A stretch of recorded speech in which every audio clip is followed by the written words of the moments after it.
बिस्मिल्लाहिर्रहमानिर्रहीम। अस्सलाम वालेकुम एवरीवन, कैसे हैं आप सब। उम्मीद करती हूँ आप सब खैरियत से होंगे। मैं हूँ homeopathic medicine consultant doctor Salma वजाहत। आज हम बात करेंगे एक इम्पॉर्टेंट टॉपिक पे जिसे कहेंगे टॉन्सिल्स, टॉन्सिलाइटिस। टॉन्सिल्स मोस्टली बहुत कॉमन प्रॉब्लम हो गई है। बहुत मेजॉरिटी ये बच्चों में बहुत ज़्यादा होता है, बड़ों में भी होता है, लेकिन बहुत ज़्यादा जो है बच्चों में ये पाया जाता है। और बच्चों के साथ ये प्रॉब्लम रहती है, अक्सर उनका गला ख़राब रहता है, गुदूद पड़ जाते हैं, सूजन हो जाती है, बच्चा बहुत परेशान रहता है और माँ भी साथ साथ परेशान होती है। तो उसके बारे में आज हम बात करेंगे, जिसके हम बताएंगे कि टॉन्सिल्स होता कैसे है, ये है क्या और इसके क्या ट्रीटमेंट है, और इसके साथ हम जो ये ट्रीटमेंट बताएंगे, प्रिवेंशन भी बताएंगे। तो ट्रीटमेंट हम आपको होम्योपैथिक मेडिसिन के थ्रू भी बताएंगे और देसी तरीके इलाज भी बताएंगे, किस तरह से हम घर पर जो है इसे होम्योपैथिक ट्रीटमेंट भी दे सकते हैं और साथ साथ जो है हम देसी इलाज भी कर सकते हैं। तो आप वीडियो को एंड तक देखिएगा। और सबसे पहले तो वीडियो शुरू करने से पहले आपने मेरे चैनल को करना है सब्सक्राइब, लाइक ज़रूर करें, शेयर ज़रूर करें और बेल आइकन का बटन ज़रूर प्रेस किया करें ताकि मेरी आने वाली नोटिफिकेशन आपको मिलती रहे। काइंडली आपसे रिक्वेस्ट है कि आप वीडियो ज़रूर शेयर किया करें। वो इसलिए कि जो लोग अफोर्ड नहीं कर पाते, जिनको बहुत ज़रूरत होती है, उनके लिए ये फ़ायदेमंद रहेगा कि वो आराम से मेडिसिन लेके या फिर घरेलू तरीके से अपने बच्चे का या अपना ट्रीटमेंट कर सकते हैं। तो आइए शुरू करते हैं। टॉन्सिल्स ऑलरेडी जो है हमारे थ्रोट में मौजूद होता है और ये जो है लिम्फोइड टिश्यू का पार्ट होता है। हमारे थ्रोट के अंदर दो गोल गोल लिम्फोइड टिश्यूज होते हैं जो कि जिसे लिम्फोसाइट्स भी कहते हैं। ये लिम्फोसाइट्स जो है ये डिफेंस टिश्यूज होते हैं, यानी कि हमारे अंदर जो भी बैक्टीरिया हमें अटैक कर रहा है, बैक्टीरिया वायरस अटैक कर रहा है, तो उस को लड़ने की ताकत रखता है। यानी कि अगर कोई बैक्टीरिया या फिर वायरस हमें जैसे अफेक्ट करता है, अटैक करता है, तो वहीं के वहीं जो है उसे वहाँ किल कर देता है। यानी कि उसमें इतनी ताकत होती है, उसमें इतनी सलाहियत मौजूद होती है, उसका काम है ये कि जो भी बैक्टीरिया या फिर वायरस अगर हमें अटैक करे या अफेक्ट करे तो वो उसको वहीं पर ही जाके किल कर ले, हमारी बॉडी तक उसे पहुँचने ना दे। तो ये लिम्फोसाइट्स का काम होता है। तो अगर बार दफ़ा ये होता है कि बार बार हमारे अंदर जो है जब बैक्टीरिया और वायरस अफेक्ट करते हैं, अटैक करते हैं, क्योंकि इन्वायरमेंट का भी एक इशू होता है और हमारी इम्यून सिस्टम का भी एक होता है कि हमारी इम्यूनिटी कितनी स्ट्रांग है, कितनी लूज है। अगर वो वीक है तो वो बार बार हम पे जो है बैक्टीरिया अफेक्ट करेगा, तो लिम्फोसाइट जो है वो किल कर करके भी थक जाता है। जाहिर बात है, जिस तरह हम काम कर करके थक जाते हैं इसी तरह वो भी थक जाते हैं। फिर वो एक वक्त ऐसा आता है कि वो जो है बैक्टीरिया और वायरस वो हमारे टॉन्सिल्स को जो है इन्फेक्ट कर देता है। जब टॉन्सिल्स हमारे इन्फेक्टेड हो जाते हैं तो फिर वो सूज जाते हैं, स्वेल्ड हो जाते हैं, समटाइम्स उसमें पस भी पड़ जाता है। अगर हम इसके कॉजेज़ की बात करते हैं तो कॉजेज़ में ये कि बहुत ज़्यादा एंटीबायोटिक्स अगर दे रहे हैं, क्योंकि अक्सर मैंने देखा है बहुत ज़्यादा एंटीबायोटिक्स लोग लेते हैं, उससे भी काफ़ी जो है ना नुकसान होने के चांसेस हो सकते हैं। साथ साथ जो है बहुत ज़्यादा अगर आप खट्टी चीज़ें खा रहे हैं या फिर आप बहुत ज़्यादा ठंडी चीज़ें ले रहे हैं या कोई ऐसी चीज़ें ले रहे हैं जो आपके गले के लिए ठीक नहीं है, उससे आपका जो है वो टॉन्सिल्स अफेक्ट होता है।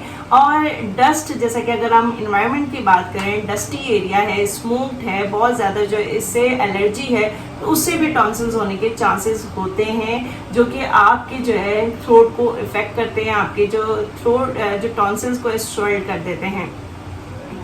आपने देखते हैं कि जो टॉन्सिल्स होते हैं ये दो गोल गोल होते हैं, जिसमें ये आपके जो है ना दोनों तरफ जो है स्वेलिंग हो जाती है, अजीब तरीके से इसकी शक्ल हो जाती है, रेडनेस हो जाती है, स्वेलिंग हो जाती है। इसके साइन एंड सिम्टम्स हैं कि बहुत ज़्यादा स्वेलिंग हो जाएगी, रेडनेस हो जाएगी और दर्द होता है, सोर थ्रोट जिसे कहते हैं, दुखन होती है, बहुत ज़्यादा पानी, इवन पानी पीने निगलने में भी बहुत ज़्यादा प्रॉब्लम होती है, बच्चा सही तरीके से खाता नहीं है और हर वक्त कंप्लेन करता है कि गले में दर्द है, कफ की शिकायत होती है, बहुत ज़्यादा कफिंग होती है, सांस लेने में प्रॉब्लम होती है बच्चे को और अजीब सी कैफियत होती है कि बच्चा जो है नहीं सही तरीके से जो है कुछ चीज़ खा सकता है, ना पी सकता है, ना बोल सकता है, बोलने में भी बहुत प्रॉब्लम, बार बार आवाज़ बैठ जाती है और सर्दियों में तो बहुत ज़्यादा बच्चों को ये चीज़ की प्रॉब्लम होती है।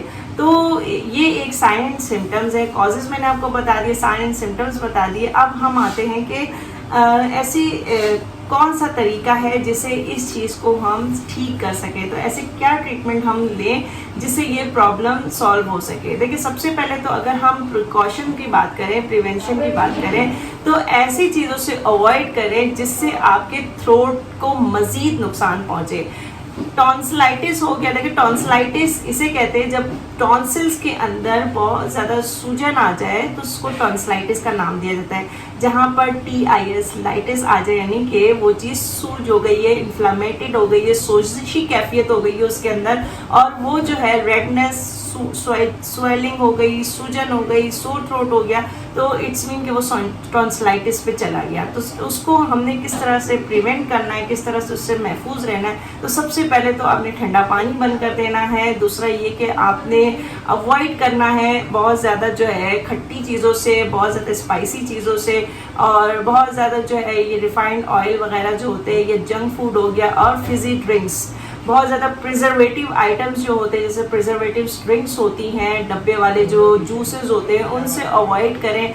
तो ये अक्सर बच्चे लेते हैं। टॉफ़ीज़ होते हैं जो कि बहुत खट्टी मीठी टॉफ़ीज़ होती हैं, उससे भी गला ख़राब होने के चांसेस होते हैं, टॉन्सिल्स बढ़ने के चांसेस होते हैं। तो इसलिए इस चीज़ से बस आपने प्रिकॉशन लेनी है, प्रिवेंट करना है अपने बच्चों को कि वो चीज़ें ना दें, क्योंकि आजकल बच्चे जो है, जो वो पापड़ टाइप की जो चीज़ें होती है जिसमें टार्ट्रिक भरी हुई होती है, वो बहुत ज़्यादा नुकसानदेह होती है आपके बच्चे के लिए। पेट भी ख़राब होता है, साथ में आपके गला भी ख़राब होने के चांसेस होते हैं। तो इन चीज़ों से अवॉइड करवाएं अपने बच्चों को, और ऐसी ग़िज़ा लें जिसमें जैसा कि गर्म पानी का इस्तेमाल करें, और कहवे का इस्तेमाल कर सकते हैं, और बाकी जो है देसी टोटके मैं आपको बाद में बताऊंगी। इससे पहले मैं आपको शेयर करूंगी होम्योपैथिक मेडिसिन, कौन सी होम्योपैथिक मेडिसिन है जो कि बहुत ही फ़ायदा पहुंचाती है आपके गले के लिए। तो सबसे पहले जो मेडिसिन आती है, ज़ाहिर बात है, टॉन्सिल्स हैं, टॉन्सिलाइटिस है, स्वेलिंग है, यानी कि सूजन है, रेडनेस है, बिल्कुल रेड हो गई है आपके थ्रोट, और साथ में जो है दुखन भी है, बहुत ज़्यादा इन्फ्लामेशन हो रही है, सोजिशी कैफियत हो रही है। तो उस सूरत में सबसे पहले जो हेड रेमेडी आती है वो है बेलाडोना 30। बच्चों को हम 30 पोटेंसी में देते हैं। अगर कोई बड़ा इस चीज़ से सफ़र कर रहा है तो उसको हम 200 की पोटेंसी में देते हैं। तो बेलाडोना 30 अगर दिन में 4 दफ़ा आप बच्चे को यूज़ करवाएं, कम से कम आप 15 दिन बच्चे को ये मेडिसिन दें, इससे काफ़ी फ़र्क पड़ता है। सबसे पहले तो 1 हफ़्ता आपने उसे जो है 4 दफ़ा देना है बेलाडोना 30 पोटेंसी में, सुबह दोपहर शाम रात आप दें। फिर आहिस्ता आहिस्ता उनको जो है फिर 3 दफ़ा दें, फिर 2 दफ़ा दें, फिर उसके बाद आहिस्ता से आप उसको ख़त्म कर दें। तो ये बेलाडोना बहुत ज़बरदस्त वर्क करती है सोर थ्रोट में, रेडनेस में, इन्फ्लामेशन में। इसके अलावा जो सेकंड मेडिसिन है ब्राइटा कार्ब 30। ब्राइटा कार्ब 30 बहुत ही बेहतरीन मेडिसिन है आपके गले के लिए, यानी कि जो गुदूद बढ़ जाता है, आपके जो स्वेलिंग हो जाती है गले में, उसको रिकवर करने में ब्राइटा कार्ब बहुत हेल्प करता है।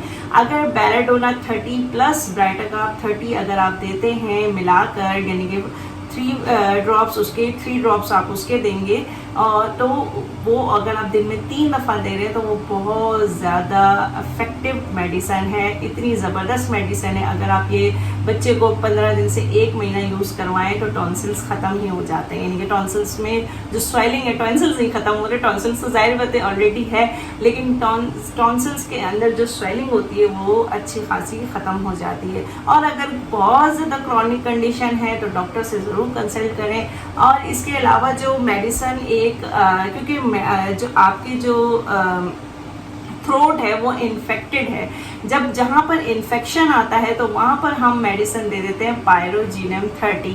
पायरोजीनियम 30 जो है वो आपके इन्फेक्शन को ख़त्म करेगी। अगर थ्रोट में इन्फेक्शन है, बहुत ज़्यादा सीवियर इन्फेक्शन है, तो आपने पायरोजीनियम 30 देनी है, जो कि आपके गले को प्रोटेक्ट करेगी और इन्फेक्शन को ख़त्म करेगी। साथ में आप देख सकते हैं मैक्टम की T18 जो कि बहुत ही बेहतरीन वर्क करती है। T18 आप दिन में 3 दफ़ा दे सकते हैं, 10-10 कतरे दिन में 3 दफ़ा आप बच्चों को भी दे सकते हैं, ये बड़ों को भी दे सकते हैं। ये बेहतरीन काम करती है आपके गले को रिकवर करने के लिए। तो ये थी होम्योपैथिक मेडिसिन, जो कि अगर आपको नहीं समझ में आए और आप पूछना चाहते हैं कोई भी क्वेश्चन से रिलेटेड तो आप मुझसे पूछ सकते हैं। इसके अलावा हम आते हैं होम रेमेडीज़ पे। होम रेमेडीज़ तो बहुत ही ज़बरदस्त रेमेडीज़ मैं आप लोगों से शेयर करूँगी जो कि आपके बच्चे के लिए और आपके टॉन्सिल्स आपके जो टॉन्सिल्स अगर टॉन्सिलाइटिस के शिकार हैं तो उसमें बहुत हेल्प करता है। जी जनाब, तो आज के लिए इतना ही काफ़ी। आज मैंने आप लोगों से शेयर किया होम्योपैथिक मेडिसिन, कॉजेज़ बताएं कि टॉन्सिलाइटिस क्या होता है, ये सब कुछ मैंने आपसे डिस्कस किया। इंशाल्लाह नेक्स्ट वीडियो मेरी बहुत जल्दी आ रही है जिसमें मैं आपसे होम रेमेडीज़ शेयर करूँगी जो कि how to treat tonsillitis naturally, किस तरह से हम नेचुरली उसको ट्रीट करेंगे। तो वीडियो मेरी ज़रूर नेक्स्ट वॉच कीजिएगा और बेल आइकन का बटन ज़रूर प्रेस कीजिए ताकि आपको नोटिफिकेशन मिल सके मेरी न्यू वीडियो की। इसके साथ ही मुझे इजाज़त दीजिए, अपना बहुत ख्याल रखिएगा। अल्लाह हाफिज़।